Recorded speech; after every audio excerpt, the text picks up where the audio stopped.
सबसे पहले बात करेंगे IMF वफ्द इक्तिसादी जायजे के लिए पाकिस्तान पहुंच गया। IMF वफ्द और वज़ारत ख़ज़ाना हुकाम में मुज़ाकरात जारी हैं। IMF वफ्द के साथ इक्तिसादी जायजा मुज़ाकरात 15 मार्च तक जारी रहेंगे। पहले मरहले में तकनीकी और दूसरे मरहले में पॉलिसी सतह के मुज़ाकरात होंगे। IMF वफ्द आइंदा माली साल 25-26 बजट के लिए तजावीज़ देगा। वज़ारत तवानाई मनसूबाबंदी, वज़ारत ख़ज़ाना, स्टेट बैंक के साथ मुज़ाकरात होंगे। FBR, ओगरा, नापरा समेत दीगर इदारों और वज़ारतों के साथ मुज़ाकरात होंगे। पंजाब, सिंध, खैबर पख्तूनख्वा और बलूचिस्तान से अलग अलग मुज़ाकरात होंगे। वफाकी काबीना का खसूसी इजलास तलब कर दिया गया। ज़राए के मुताबिक वज़ीर-ए-आज़म शहबाज शरीफ की सदारत में काबीना इजलास कल होगा। वफाकी काबीना इजलास में हुकूमत की एक साला कारकर्दगी का जायजा लिया जाएगा। वजारतों की कारकर्दगी पर गौर किया जाएगा। तफसीलात लेंगे, यासिर मलिक हमारे साथ मौजूद हैं। यासिर, आगाह कीजिएगा। देखिए, वज़ीर-ए-आज़म शहबाज शरीफ ने वफाकी काबीना का खसूसी इजलास जो है वो कल तलब कर लिया है और खसूसी इजलास में जो काबीना का कल होने जा रहा है इसमें वजारतों की कारकर्दगी का जायज़ा लिया जाएगा। हुकूमत की जो एक साला कारकर्दगी है उसका भी जायज़ा लिया जाएगा। तमाम वज़रा जो हैं वो अपनी वजारतों से मुतल्लिक अपनी कारकर्दगी रिपोर्ट जो है वो वज़ीर-ए-आज़म शहबाज शरीफ को पेश करेंगे। इसके साथ साथ जो नए हल्फ उठाने वाले वज़रा हैं उनके कलमदान उनको कौन से दिए जाने हैं उनके ऊपर भी तबादला ख्याल किया जाएगा और जिन वज़रा के पास दो वजारतें हैं उनसे उनकी एक वजारत जो है वो ले ली जाएगी। जिस वजारत में वज़रा जो है वो अच्छा काम कर रहे होंगे वही वजारत उनके पास रहेगी। दूसरी वजारत जो है वो नए जो जिन वज़रा ने हल्फ उठाया है उनको वो वजारत दे दी जाएगी। तो इस तरह से वफाकी काबीना का खसूसी इजलास कल होने जा रहा है। उस इजलास में मुल्क की मुआशी और सियासी सूरत हाल के ऊपर भी तबादला ख्याल किया जाएगा और जो ECC के फैसले हैं उनकी भी तौसीक की जाएगी। वज़ीर-ए-आज़म शहबाज शरीफ एक साला हुकूमती जो कारकर्दगी है उसका जायज़ा भी लेंगे और तमाम वजारतों को इससे कबल लिखा भी जा चुका है कि वो अपनी कारकर्दगी रिपोर्ट जो है एक साल की वज़ीर-ए-आज़म शहबाज शरीफ को वज़ीर-ए-आज़म हाउस में जमा करवाएंगे। और उसी तनाजुर में अब ये वफाकी काबीना का खसूसी इजलास जो है ये कल होने जा रहा है जिसमें जो वफाकी वज़रा हैं वो अपनी एक साला कारकर्दगी कि उन्होंने अपनी वजारतों में क्या कुछ किया वो अपनी कारकर्दगी रिपोर्ट जमा करवाएंगे। इसके साथ साथ यासिर, बहुत शुक्रिया आपका। वज़ीर-ए-आज़म शहबाज शरीफ और chairman peoples party Bilawal Bhutto के दरमियान मुलाकात मनसूख हो गई। बिलावल भुट्टो ने मसरूफियात के बायस इस्लामाबाद जाने का प्रोग्राम मौखर किया। बिलावल भुट्टो कल इस्लामाबाद जाएंगे और कल मुलाकात का इम्कान है। वज़ीर-ए-आज़म शहबाज शरीफ और बिलावल भुट्टो के दरमियान मुलाकात मनसूख हो गई। बिलावल भुट्टो ने मसरूफियात के बायस इस्लामाबाद जाने का प्रोग्राम मौखर कर दिया।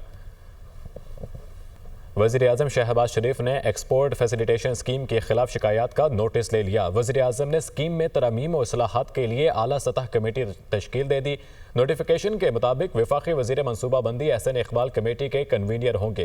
कमेटी में वफाकी वज़रा बराए ख़ज़ाना तिजारत, चेयरमैन FBR के मेंबर कस्टम्स और मेंबर IR पॉलिसी शामिल हैं। कमेटी में chairman एप्टमा, chairman PTA, chairman PCGA और सेक्रेटरी तिजारत भी शामिल होंगे। कमेटी में निजी शोबे से भी अरकान को शामिल किया गया है।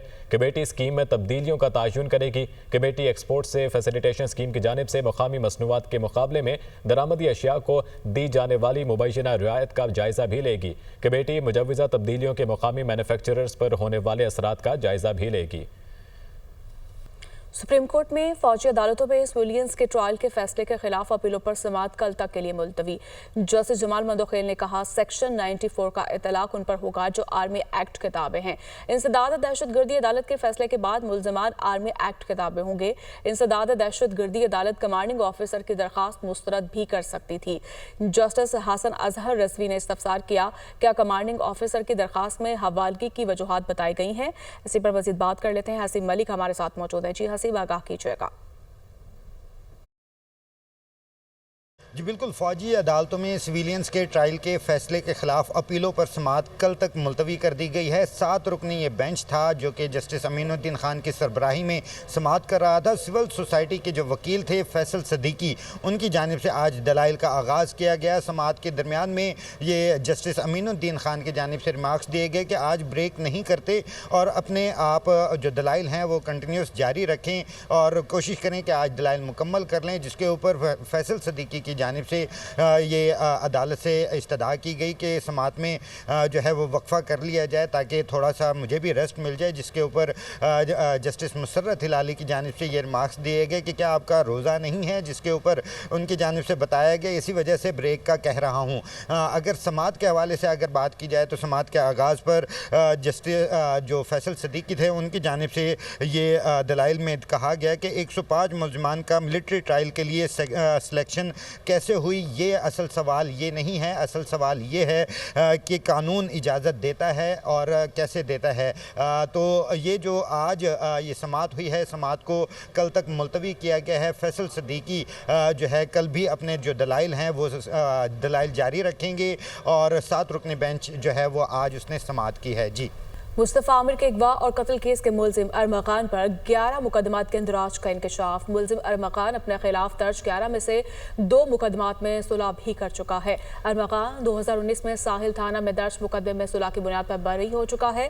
अरमगान पर दरख्शां थाने में कत्ल की धमकी और घर के बाहर फायरिंग का इल्ज़ाम है। तफसीलात लेंगे अब्दुल हसीब खान हमारे साथ मौजूद हैं। अब्दुल हसीब, आगाह कीजिएगा।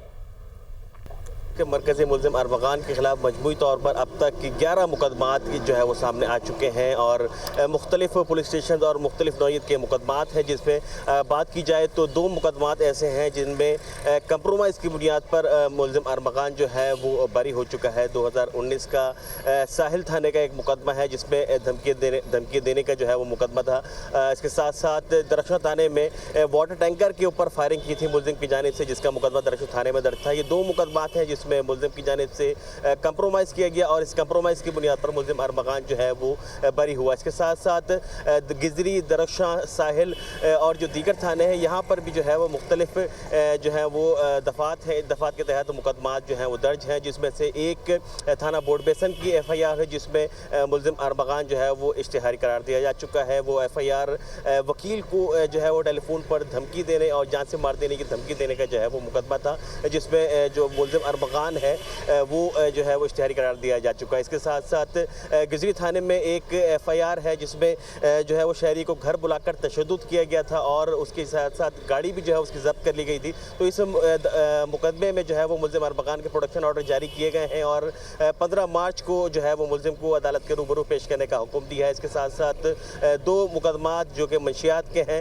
उसमें जो है वो मुलजिम अरमगान के प्रोडक्शन ऑर्डर पहले ही जारी हो चुके हैं, वो 12 मार्च के हुए थे और इम्तनाई मंशियात अदालत ने भी जो है वो मुलजिम को अदालत में पेश करने का हुक्म दिया था। तो मजमूई तौर पर जो है वो अब तक की अगर बात करें तो इस 11 मुकदमात ऐसे हैं जो कि मुलजिम के खिलाफ जो है वो दर्ज किए गए थे, जिनमें से 2 मुकदमात। अब्दुल हसीब, बहुत शुक्रिया आपका।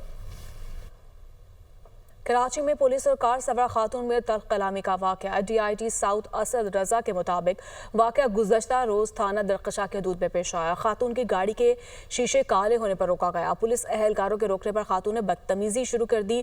खातून मुबैना तौर पर नशे की हालत में थी, मुसलसल सिगरेट नोशी भी कर रही थी।